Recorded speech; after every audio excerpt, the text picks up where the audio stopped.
Good morning friends. आज हम लोग स्टार्ट करेंगे फिजिक्स का वीडियो लेक्चर नंबर 6। ठीक है, तो चलिए स्टार्ट करते हैं क्वेश्चन नंबर 109 से। 109 क्वेश्चन नंबर में क्या बोला है, तो यहाँ पे बोला है एक ऑब्जेक्ट है जिसका वेट है 9 न्यूटन। कहाँ पे, तो on the surface of the earth. तो अर्थ के सरफेस पे इसका जो वेट है वह आपका कितना है, तो वह आपका 9 न्यूटन दिया हुआ है। ठीक है, अब हमसे बोला व्हाट वुड वेट्स, मतलब इसका जो वेट क्या हो जाएगा जब हम इसको मेजर करेंगे एक ऐसे सरफेस पे, एक ऐसे प्लेनेट का सरफेस पे जहां पे एक्सेलरेशन ड्यू टू ग्रेविटी क्या है 9 टाइम्स है किसके, अर्थ सरफेस के। यानी यहाँ पर हमको जो है दो प्लेनेट की और बात करना पड़ेगा। पहला प्लेनेट हमारा अर्थ है, ठीक है, और दूसरा एक अलग प्लेनेट है जिसका जो कोई नाम नहीं दिया, तो उसको हम सिंपली प्लेनेट उसको लिख देते हैं। ठीक, अब यहाँ पर अर्थ का जो एक्सेलरेशन ड्यू टू ग्रेविटी होता है वह कितना होता है, प्लस जी होता है, या 9.8 मीटर पर सेकंड स्क्वायर। और वहीं पे जो अलग जो प्लेनेट है इसका मास क्या मानते हैं, A1, सॉरी मास बोल रहे हैं, एक्सेलरेशन ड्यू टू ग्रेविटी क्या मान लेंगे, A1 मान लेंगे। और इसका वैल्यू क्या दिया, 9 टाइम्स अर्थ के एक्सेलरेशन ड्यू टू ग्रेविटी के। तो यहाँ क्या लिखते हैं, 9 टाइम्स किसका, स्मॉल जी का। ठीक है, 9 टाइम्स स्मॉल जी का ले लेना, कौन, प्लेनेट पे जो एक्सेलरेशन ड्यू टू ग्रेविटी का वैल्यू। ठीक है, यहाँ पे लिख दें क्या, 9g। अब एक बात हमें पता होना चाहिए कि वेट का फॉर्मूला क्या होता है, तो weight is a type of force. Weight एक तरह का क्या फोर्स होता है यहाँ पे। तो वेट का फॉर्मूला आता है मास इंटू एक्सेलरेशन, यानी m इंटू जी। ठीक है, यहाँ पे मास सेम मैंने माना है और एक्सेलरेशन ड्यू टू ग्रेविटी क्या आपका हो गया, स्मॉल जी हो गया। ठीक है ना, ये आपका आ गया वेट। तो यहाँ पर हम वेट निकालना चाहें तो वेट का फॉर्मूला क्या आ जाएगा, मास इंटू जी, और यहाँ पर आ जाएगा m इंटू स्मॉल जी आ जाएगा। ठीक है, acceleration due to gravity small G आ जाएगा। और यहाँ पर इसी mg का वैल्यू, यानी इसी वेट का वैल्यू क्या दे दिया आपके पास, तो इसका दे दिया 9 न्यूटन। वेट कितना था अर्थ पे, तो इसका वेट दिया 9 न्यूटन। ये आपका इक्वेशन नंबर 1 इसे मान लीजिए।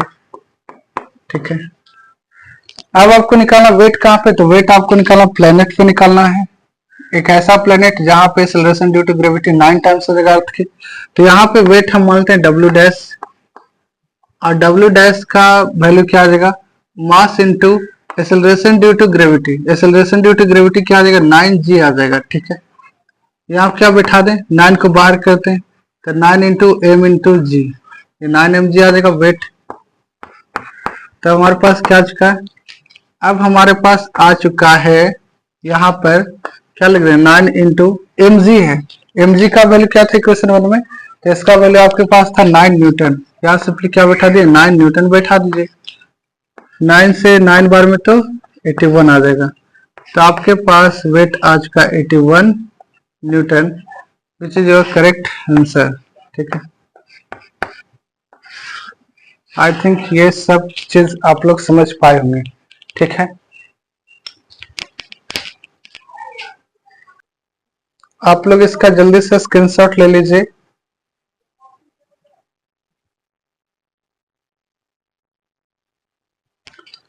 आइए अब हम लोग देखते हैं क्वेश्चन नंबर 112। इसमें क्या कहा, if the moon is brought closer to the earth such that its distance from the earth becomes half of the original distance. जैसे मान के चलिए आपका यहाँ पर एक है मून, ठीक है, ये आपका क्या हो गया, मून ये हो गया, और यहाँ पर आपका था अर्थ। ठीक है, ये आपका मून ये हो गया, इधर आपका अर्थ हो गया। ठीक है, और ये दोनों के बीच का जो ओरिजिनल जो डिस्टेंस था सेंटर से, ठीक है, वो आपका यदि r था, कितना था, r था, और इसका मास मानते हैं कितना मून का, m1, और अर्थ का मास मान लेते हैं m2। ठीक है, तो ये हमारा ओरिजिनल स्थिति दिया हुआ है। तो ओरिजिनल सिचुएशन में क्या होगा, हमारा जो ग्रेविटेशनल फोर्स का फॉर्मूला आ जाएगा, तो F बराबर क्या हो जाएगा, G into m1 into m2 by r square, यही तो होगा। अब क्या बोला है कि ये जो हमारा मून और जो अर्थ है, ठीक है, ये हमारा क्या हो गया, ये हमारा मून। तो मून का मास पहले भी m1 था और अभी क्या हो जाएगा, m1 ही रहेगा। ये हमारा जो अर्थ था इसका मास पहले भी m2 था और अब भी क्या रहेगा, अब भी जो मास m2 ही रहेगा।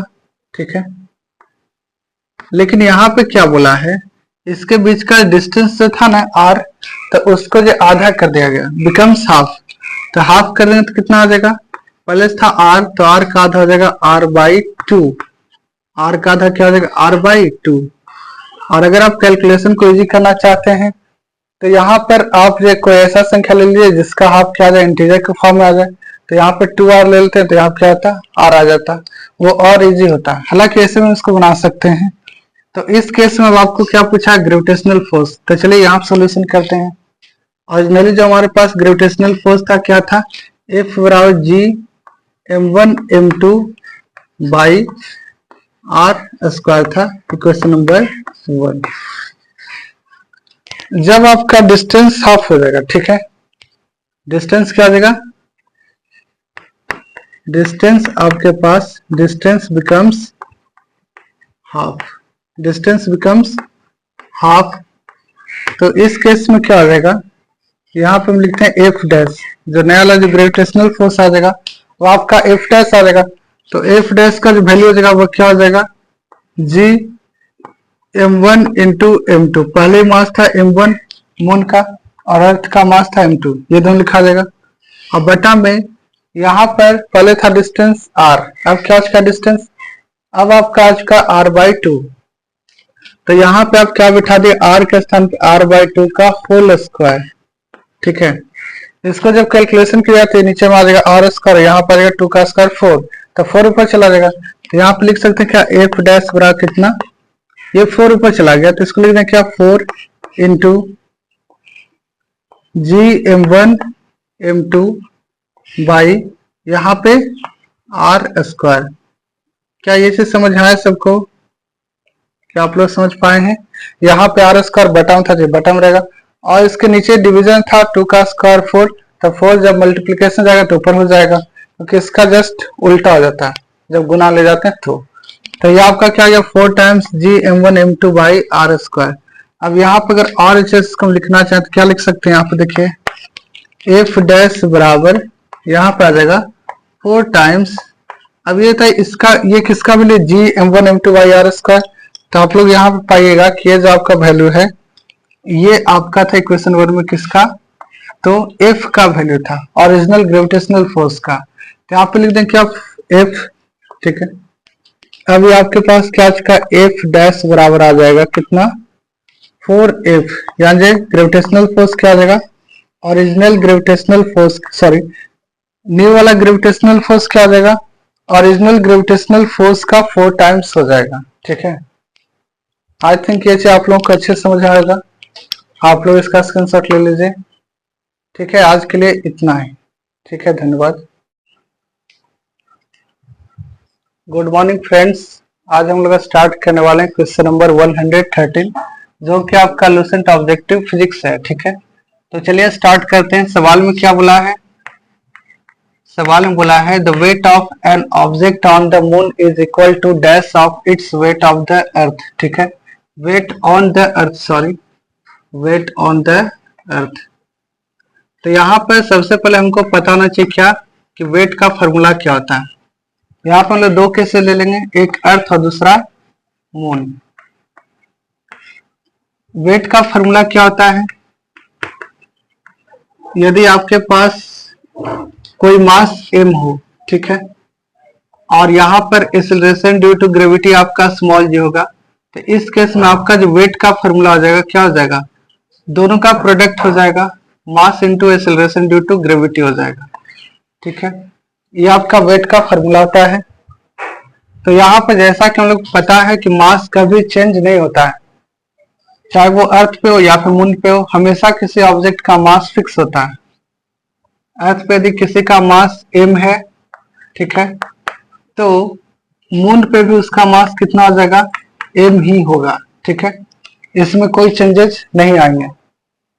अब बात करते हैं यहाँ पे इसके एक्सेलरेशन ड्यू टू ग्रेविटी की।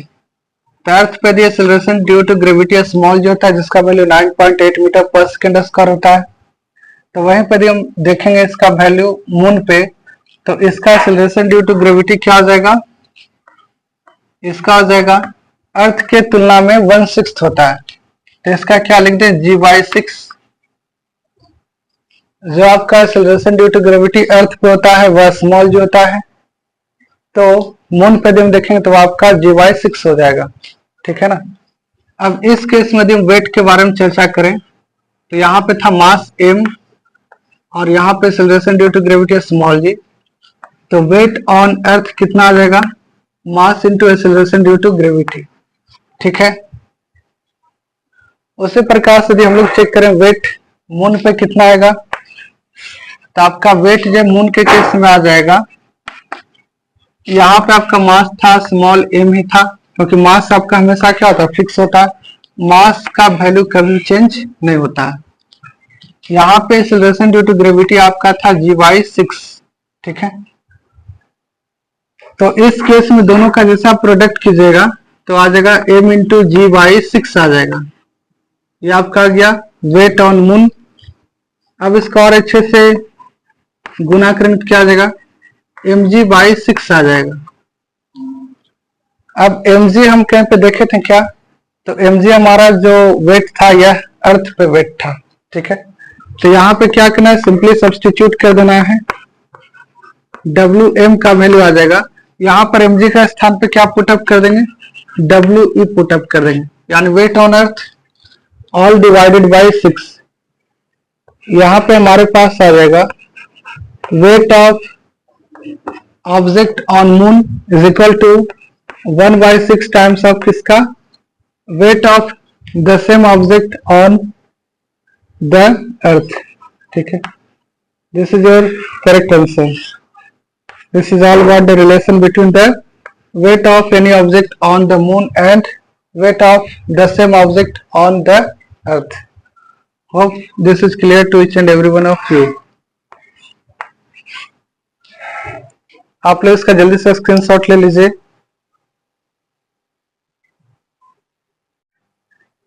चलिए आज हम लोग देखते हैं क्वेश्चन नंबर 115 फिजिक्स का न्यूमेरिकल ऑब्जेक्टिव लूसेंट से।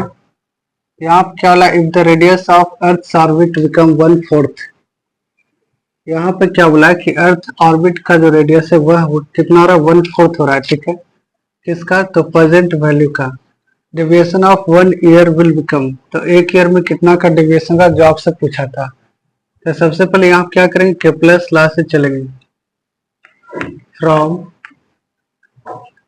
Kepler's law. केपलर्स लॉ क्या कहता है, तो केपलर्स लॉ कहता है टाइम का square directly proportional to radius का क्यूब, ठीक है। ये फार्मूला का जानकारी होना चाहिए सबको। तो टाइम का square directly proportional to r का क्यूब। यहाँ पे आपके पास दिया हुआ है जो ओरिजिनल रेडियस था उसको r1 मान लेंगे और जो न्यू वाला रेडियस उसको हम r2 मान लेंगे। तो r2 का वैल्यू आपका क्या आ जाएगा, ओरिजिनल रेडियस का 1/4 आ जाएगा। तो यहाँ पे क्या लिख सकते हैं, 1/4 ऑफ रेडियस 1। r1 आपका ओरिजिनल हो गया और आपका r2 जो है न्यू वाला रेडियस आ जाएगा। तो यहाँ पे जैसे हम इसको क्रॉस मल्टीप्लाई कर देंगे तो आपके पास आ जाएगा 4 टाइम्स r2 का वैल्यू r1 के बराबर। आपके पास एक कंडीशन आ गया है, r1 का वैल्यू कितना, 4 टाइम्स r2 आ जाएगा। अब इसके बाद क्या करना है, यहाँ पर 2 टाइम का रेशियो लेना है। जैसा कि हम लोग जान रहे हैं टी स्क्वायर का value directly proportional to r cube होता है। तो यहाँ पर t1 का स्क्वायर डिवाइडेड बाय t2 का square is equal to r1 का क्यूब बटा में कितना, r2 का क्यूब आ जाएगा, ठीक है। ये मैंने 2 केस में मैंने इसको कोरिलेट कराया है, t1 का वैल्यू r1 के टर्म में और t2 का वैल्यू r3 के टर्म में, सॉरी r2 के टर्म में। अब यहाँ पे आपके पास क्या आ गया condition, t1 square upon t2 square